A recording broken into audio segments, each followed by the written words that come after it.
ಈ ಕ್ಲಬ್ ಬಗ್ಗೆ ತುದಿಗಾಲಲ್ಲಿ ನಿಂತಿದ್ದಾರೆ, ಪರವಾಗಿಲ್ಲ, ಎರಡು ಮಾತಾಡೇ ಹೋಗ್ತಾರೆ.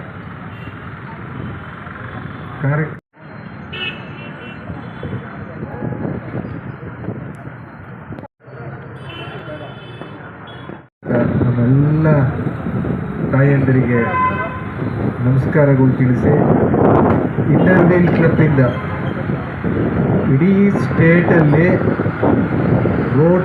ರೋಟ್ರ್ಯಾಕ್ಟು ಇಂಟ್ರ್ಯಾಕ್ಟು ಎಷ್ಟು ಕೆಲಸ ಮಾಡ್ತಾರೋ ಗೊತ್ತಿಲ್ಲ.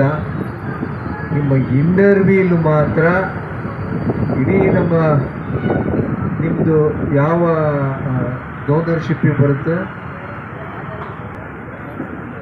319 ಡಿಸ್ಟ್ರಿಕ್ಟಿಗೆ ಬರುತ್ತಲ್ಲ, ಅದರಲ್ಲಿ ಮೋಸ್ಟ್ಲಿ ನೀವೇ ಫಸ್ಟ್ ಪ್ಲೇಸಿಗೆ ನಿಂತ್ಕೋಬೋದು ಅನಿಸುತ್ತೆ. ಆ ರಿಪೋರ್ಟ್ ಅವ್ರಿಗೂ ಹೋಗಲಿ, ಬರೀ ಇನ್ನರ್ ವೀಲಿಗೆ ಮಾತ್ರ ಅಲ್ಲ, ರೋಟ್ರಿಗೂ ಈ ಮೆಸೇಜು ತಲುಪಬೇಕು. ಒಳ್ಳೆ ಮಾದರಿ ಕೆಲಸ. ಐ ಲವ್ ತುರುವೇಕೆರೆ ಎಲ್ಲ ತಾಲೂಕಲ್ಲೂ ಇತ್ತು, ಆಯಾ ತಾಲೂಕು ಹೆಸರು. ತುರುವೇಕೆರೆಗೆ ಇರಲಿಲ್ಲ, ಇದೊಂದು ಹೆಸರಾಯಿತು. ಇನ್ಮೇಲೆ ಯಾವೇ ಪ್ರತಿಭಟನೆಗಳು ನಡೀಲಿ, ಯಾವುದೇ ಜೈಕಾರ ಆಗಲಿ, ಇದನ್ನು ಬ್ಯಾಕ್ ಡ್ರಾಪ್ ಇಟ್ಕೊಂಡೇ ಇನ್ಮೇಲೆ ಎಲ್ಲರೂ ಕೆಲಸಗಳು ಪ್ರಾರಂಭ ಮಾಡಲಿ ಅಂತೇಳಿ ನಿಮಗೆ ಶುಭ ಹಾರೈಸಿ, ಇವತ್ತೆಲ್ಲ ಹೆಣ್ಮಕ್ಳುಗಳು ನೀವು ಇಷ್ಟು ಬೇಗ ತಯಾರಾಗಿ ಬಂದಿದ್ದೀರಲ್ಲ, ನಿಮಗೆ ಮೆಚ್ಚುಗೆ ವ್ಯಕ್ತಪಡಿಸ್ಬೇಕು.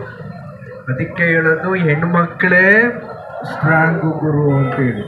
ನೀವೊಬ್ಬರಿದ್ದರೆ ಏನು ಬೇಕಾದರೂ ನಾವು ಕೆಲಸಗಳನ್ನ ನಿಭಾಯಿಸ್ಬೋದು. ಇವತ್ತು 22 ಶಾಲೆಗಳಿಗೆ ಇವತ್ತು ನೀವು ಬೇರೆ ಬೇರೆ ಪೀಠೋಪಕರಣಗಳು LKG ಇಂದ ಹಿಡಿದು ಹೈಸ್ಕೂಲ್ವರೆಗೂ ಸಹಕಾರ ಕೊಡ್ತಾ ಇದ್ದಾರೆ. ಅಧ್ಯಕ್ಷರು, ಮುಂದೆ ಬರ್ತಕ್ಕಂಥ ಅಧ್ಯಕ್ಷರು ನಿರೂಪಣೆ ಮಾಡ್ತಿದ್ದಾರಲ್ಲ, ಟೀಚರ್ ಶಮಂತ ಮಣಿಯವರು, ಶಮಂತ ಟೀಚರ್ ಅವರು ಪ್ರತಿಯೊಬ್ಬರೂ ಪ್ರಾಸ್ತಾವಿಕ ಮಾತಾಡೋದು, ಇದನ್ನೆಲ್ಲ ಇನ್ನರ್ ವೀಲ್ ಸದಸ್ಯರಿಗೆ ನನ್ನ ಶುಭಾಶಯಗಳನ್ನ ಹೇಳಿ, ಶಾಸಕರು ಬಂದಿಲ್ಲಿ ನಮಗೆಲ್ರಿಗೂ ಶುಭ ಹಾರೈಸಿ ಹೋಗಿದ್ದಾರೆ. ಅರಸೋದು ಒಂದು ವಿಷಯ ಹೇಳ್ಬೇಕಾಯಿತು. ಅಲ್ಲಿ ದೇವಸ್ಥಾನಕ್ಕೆ ಚಾಮುಂಡಿ ಬೆಟ್ಟಕ್ಕೆ ಹೋದಾಗ ಆರೋಗ್ಯ ಸರಿ ಇರಲಿಲ್ಲ. ಪೂಜೆ ಮಾಡೋದ್ರೆ ಕೇಳಿದ್ದಿಷ್ಟೇ, ಅಲ್ಲಿ ತುರುವೇಕೆರೆಗೆ ಶುಭ ಆಗಲಿ, ನಮ್ಮ ಶಾಸಕರು ಗಟ್ಟಿಯಾಗಿ ಇನ್ನೂ ಸ್ಟ್ರಾಂಗ್ ಆಗಲಿ ಅಂತ. ಅವ್ರ ಮಗಳು ಇಲ್ಲೇ ಇದ್ದಾರೆ, ನೀವು ಹೇಳ್ಬೇಕು ಮಕ್ಕಳಿಗೆ, ಅರಸು ಅದನ್ನು ಪೂಜೆ ಮಾಡಿಸಿರಲ್ಲಿ ಚಾಮುಂಡಿ ಬೆಟ್ಟದಲ್ಲಿ ಹೋಗಿ ಅಂತೇಳಿ. ಅವು ಎರಡೇ ಅವ್ರು ಕೋರ್ಕೊಂಡಿತ್ತು, ನನಗೆ ಬೇಕು, ನನ್ನ ಕುಟುಂಬಕ್ಕೆ ಬೇಕು ಅಂತ ಕೇಳಲಿಲ್ಲ. ಅವರು ಅವತ್ತಿಂದಲೂ ಹೇಳ್ತಾ ಇದ್ದಿದ್ದು, ಅರಸು ನಾನು ಇಲ್ಲಿ ಐ ಲವ್ ತುರುವೇಕೆರೆ ಹಾಕ್ಸ್ಬೇಕು ಅಂತ ಬೋರ್ಡ್ ಕೆಳಗಡೆ ದೊಡ್ಡದೇ ಹಾಕ್ಸ್ಬೇಕು ಅಂತೇಳಿ ಕೆಳಗಡೆಯಿಂದ ಮೇಲ್ಗಡೆ ಹೋಗಿದೆ. ನಮ್ಮ ಇನ್ನರ್ ವೀಲ್ಗೆ ಒಳ್ಳೆ ಪ್ರಾಜೆಕ್ಟ್ಗೆ ನಾವೆಲ್ಲರೂ ಕೈ ಜೋಡಿಸೋಣ ಅಂತೇಳಿ ಈ ಕಾರ್ಯಕ್ರಮದಲ್ಲಿ ತುರುವೇಕೆರೆ ತಹಶೀಲ್ದಾರ್ ಒಂದು ಒತ್ತಡ ಮೇಲೆ ಒತ್ತಡ ಬರ್ತಾ ಇದೆ.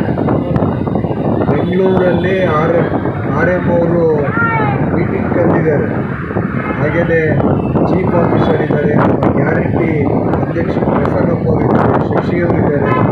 ಎಲ್ಲರಿಗೂ ಶುಭಾಶಯಗಳನ್ನ ಕೋರಿ, ನಮ್ಮನ್ನು ಕ್ಷಮೆ ಕೋರಿ, ಇಲ್ಲಿಂದ ನಿರ್ಗಮಿಸಲಿಕ್ಕೆ ಅನುಮತಿ ಕೋರಿ ನನ್ನ ಮಾತು ಮುಗಿಸ್ತೀನಿ. ನಿಮ್ಮ ಪ್ರಾಜೆಕ್ಟ್ಗೆ ಒಂದು ಒಳ್ಳೆ ದೊಡ್ಡ ಪ್ರಾಜೆಕ್ಟು, ನೆನಪಿನಲ್ಲಿ ಉಳಿಯುವಂಥ ಪ್ರಾಜೆಕ್ಟ್ಗೆ ಹಾಲಪ್ಪ ಪ್ರತಿಷ್ಠಾನದಿಂದ ನಾವು ಇರ್ತೀವಿ ಅಂತೇಳಿ ವಾಗ್ದಾನ ಕೊಟ್ಟು ನನ್ನ ಮಾತು ಮುಗಿಸ್ತೀನಿ. ಧನ್ಯವಾದಗಳು.